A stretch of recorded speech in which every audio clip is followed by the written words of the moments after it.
Bonjour et sois le bienvenu dans les histoires audio de Mel, conteuse curieuse. N'oublie pas de t'abonner et aimer la vidéo afin de soutenir la chaîne et ne pas rater la prochaine histoire.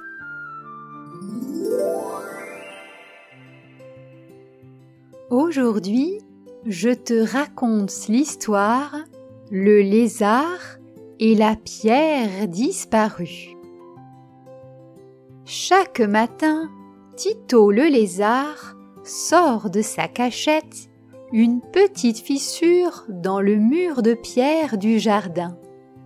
Il s'étire lentement, sentant la fraîcheur de la nuit s'évaporer sous les premiers rayons du soleil. Il se dirige alors vers sa pierre, entourée de fleurs et de jolies plantes qui embaument l'air de leur parfum sucré.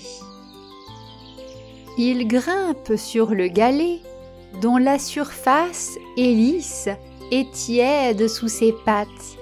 Il s'allonge, ferme les yeux et savoure la chaleur qui pénètre son corps.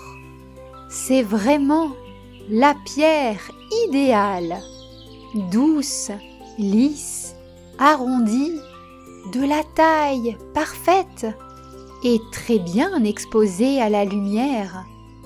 Le vent murmure doucement autour de lui et les abeilles bourdonnent en butinant les fleurs voisines. Tito est en paix, heureux comme jamais. Mais un matin, tout bascule. Le petit lézard quitte son repère comme d'habitude, étire ses pattes en bâillant et se dirige vers sa pierre. Sauf que, elle n'est plus là.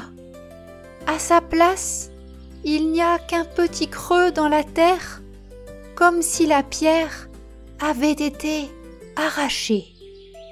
Tito reste immobile, les yeux écarquillés, incapable de croire ce qu'il voit. « Ma pierre! Où est ma pierre ?» Il tourne autour du trou, reniflant le sol. Comment est-ce possible ? Son cœur bat la chamade, il se sent perdu. Cette pierre était si chère à ses yeux. Il regarde autour de lui, cherche des indices. Qui aurait bien pu prendre sa pierre et pourquoi ? Il décide de mener l'enquête et commence par interroger les animaux du jardin. Le premier à croiser son chemin est un campagnol, petit et vif, qui creuse des tunnels près du mur. Tito s'approche. « Hé, campagnol, tu n'aurais pas vu ma pierre par hasard ? Elle était juste là, et maintenant, elle a disparu. » Le rongeur s'arrête, ses petites pattes ouvertes de terre. Il secoue la tête. « Désolé, le lézard, je n'ai rien vu. Je suis trop occupé à creuser mes galeries.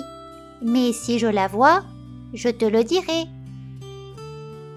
Tito soupire, déçu. Mais il remercie le campagnol et continue son chemin. Un peu plus loin, il aperçoit un hérisson dans sa cachette. « Hérisson, s'il te plaît, tu n'aurais pas vu ma pierre ? Elle a disparu, je ne sais pas où elle est passée. » Le hérisson lève son museau pointu et cligne des yeux un peu endormis. « Une pierre ? Non, je n'ai rien vu. Tu devrais demander à la mésange, elle voit tout depuis les arbres. » Le lézard remercie le hérisson et se dirige vers l'arbre où la mésange a l'habitude de se percher. La mésange, petite et vive, sautille de branche en branche à la recherche d'insectes. Tito l'appelle. « Mésange, pourrais-tu m'aider? Ma pierre a disparu et je ne sais pas où elle est. » Le petit oiseau s'arrête et tourne sa tête curieuse vers lui. « Ta pierre? Celle qui brillait au soleil? »« Oui, exactement, » s'exclame Tito, plein d'espoir. « Eh bien, » dit la mésange en baissant la voix, « je crois avoir vu la pie rôder dans ton coin hier, en fin de journée. Tu sais comme elle est, elle aime tout ce qui brille. C'est peut-être elle qui l'a prise. » Le lézard sent la colère monter en lui. La pie, bien sûr, c'est évident.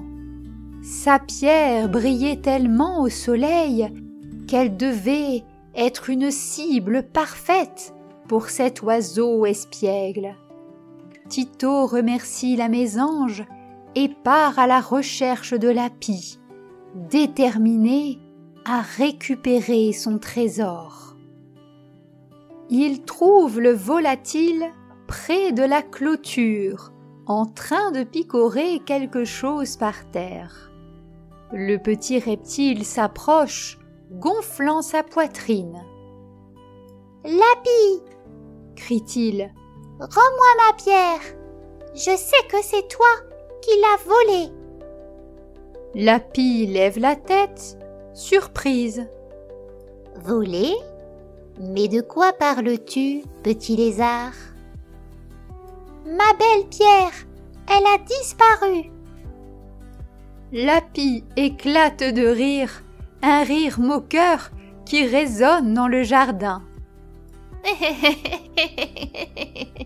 « Moi, voler une pierre, même si elle brille, ne m'intéresse pas, mais je peux t'aider à la retrouver si tu veux. » Tito est surpris. Il ne s'attendait pas à ce que la pie propose son aide, surtout après l'avoir traitée de voleuse. Il hésite un instant, puis accepte. La pie s'envole. Ses ailes, noires et blanches, battent l'air avec grâce. Elle monte haut dans le ciel, survole le jardin et les alentours. Il la regarde, impressionné par sa vue perçante. Après quelques minutes, la pie redescend en vol plané et atterrit près de lui. « Je l'ai trouvée !» annonce-t-elle fièrement. « Ta pierre est utilisée dans une bordure, près des fleurs, de l'autre côté du jardin. Un humain l'a probablement prise pour décorer. » Tito est soulagé. Il suit la pie jusqu'à l'endroit indiqué. Là, il voit sa pierre posée parmi d'autres cailloux qui forment une jolie bordure autour d'un massif de fleurs. Elle brille toujours autant au soleil, mais elle est loin de son emplacement habituel. La pie, avec son bec habile et puissant, parvient à déloger la pierre. Le petit reptile est tellement reconnaissant, toute sa colère s'est envolée. « Merci, la pie. Je suis désolée de t'avoir accusée. Tu es une vraie amie. » La pie hoche la tête, amusée. « Pas de problème, mais la prochaine fois, essaie de ne pas faire de conclusion trop vite. » Le lézard et la pie font rouler la pierre jusqu'à son emplacement habituel, la reposent délicatement dans le petit creux de terre. Tito s'y installe avec bonheur, ressentant à nouveau sa surface lisse et tiède sous son corps. Le soleil brille, les fleurs embaument l'air. Il se sent de nouveau en paix, comblé. Il se promet de ne plus jamais douter des autres trop hâtivement et de toujours chercher la vérité avant de juger.